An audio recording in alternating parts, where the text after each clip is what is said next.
Задача в том, чтобы человек понял, что я мечтаю о том-то, о том-то, о том-то. У меня есть такие-то, такие-то таланты, но я ими не занимаюсь. И это самое подходящее время страдания заменить на то, чтобы заниматься своими талантами. Идти петь, танцевать, в шахматы играть, все что угодно. Но заниматься полезным и тем, что тебе нравится. Фокус, то есть человек просто вовремя должен поменять фокус. Может быть, у него совершенно после этой замены фокуса поменяется жизнь.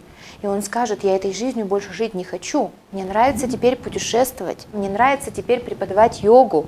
Я теперь начинаю заниматься саморазвитием. Я пойду поступлю на психолога, потому что я понимаю, что этот товарищ, который психолог, он мне сильно помог. Почему я до сих пор этого еще не делаю? Я тоже хочу себе помочь сам и помочь всем своим близким, потому что все остальные близкие до сих пор находятся в страданиях.